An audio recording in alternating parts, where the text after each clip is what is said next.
We're off and going. Both players clash, ball breaks down. There's a hand on it, and it's going to be a free to Mount Leinster Rangers. And Fick will catch by Gary, Grey County player, turns and shoots, and that should be the first score of the game from Gary Kelly. When Gary was on the county senior football team back a couple of years ago, I got a memorable goal here against, I think it was Monaghan or Tyrone. He was happy with the point, goes for the shot, and that's just dips over the crossbar. First score of the game for Bagenalstown Gaels. Well worked. Jack Doyle had his hands all over that for a couple of periods. Again here, probably fisted over the bar. And Jack Doyle has doubled his tally for the evening.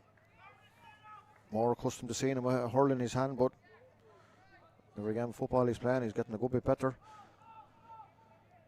He's been on the world of ball already, and we're only 8 minutes in. Vicar Fitzpatrick, John Nolan. John's going to have a go. And the weather looking up. But that one, there's a lot of looking going on. And the orange flag is going up. It's a 2-pointer from John Nolan. It went high. The umpires had a good look at it. And they eventually came to the decision that it was a 2-point. Hand is up for Mount Leinster Rangers. The boot's gone through that. And that's another 2-pointer from number 9, Paddy Stafford. I said about the 2-pointers, Chris Nolan got 4 in the first night. There wasn't much good in the wind-up. Round only for Conor Dale to break their hearts with a last minute 2-pointer. Keane Dale makes no mistake. 5 points to 4.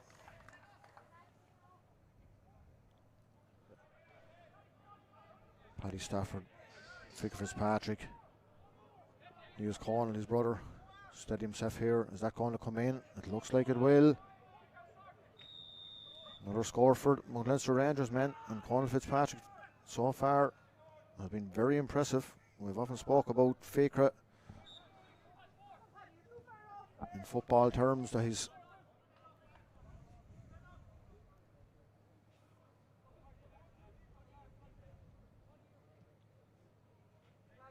no mistake from Keane, gets his second point of the game. We're back to a 1-point game.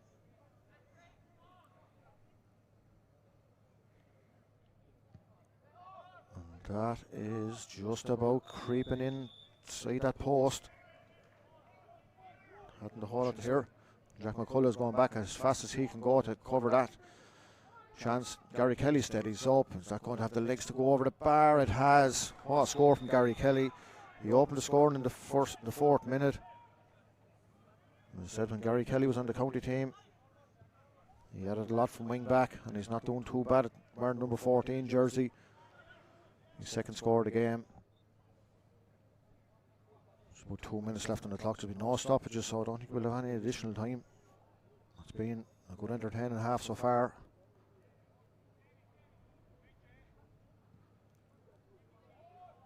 And that is judged to perfection by Keane Doyle. His 3rd score of the game, all from frees, but a good free. Jamie steadies himself, and that's just about equaliser territory from Jamie Clark. The familiar style of Jamie's.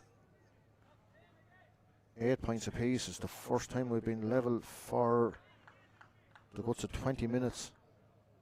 So both sides had a chance there. David Hickey is calling for the ball. John Nolan's crossfield ball nearly ended up in Bagenalstown attack, earning something, but the half-time score here in Netwatch Cullen Park is Bagenalstown Gaels 8 points. A minute. David Hickey has us up and going again. McCullough is on the end of it eventually again. Back to Danny Doyle. Jamie Clark making headway. That's just about going to creep in. Good reply from Jamie Clark.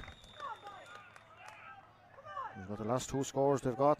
Level again, 33 minutes on the clock. And if there's going to be popping forward, gives it to Paddy McDonald, to Jack Doyle, Robbie Kane, Robbie back to, it's going up with Keane Doyle, left foot, and that is the lead for Bagenalstown Gaels. Keane Doyle's first score from play. He's got 2 or 3 from frees already.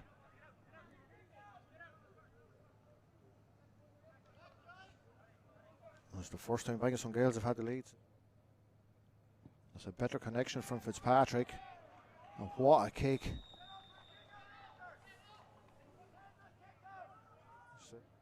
Since half time. And Fitzpatrick kicks her straight over the black spot.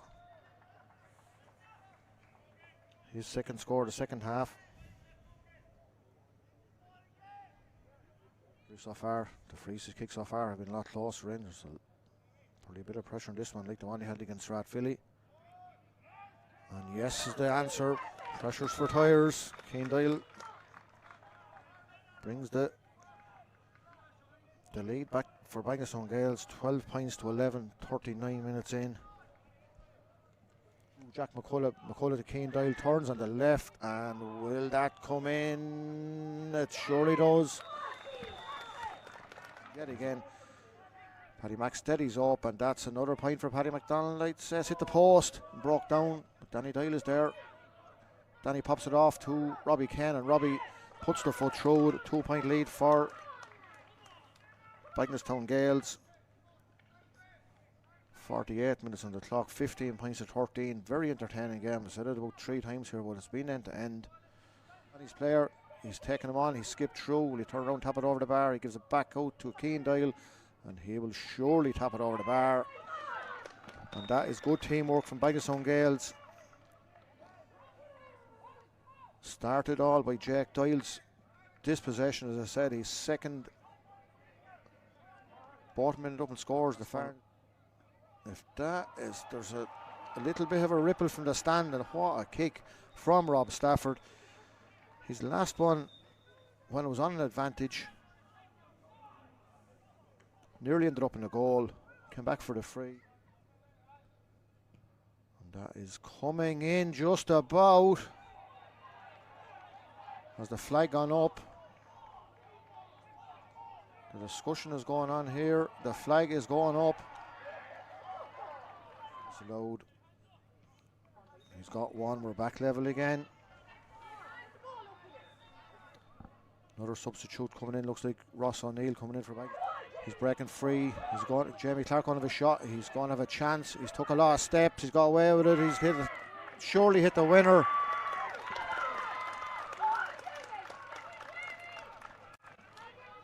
$17 points to 16 with about 15 seconds left. And that is that. Jamie Clark's kick deep into injury time, giving Bagenalstown Gaels their second batch of points in the Michael Ling Motors Hyundai Senior Football Championship in the finals.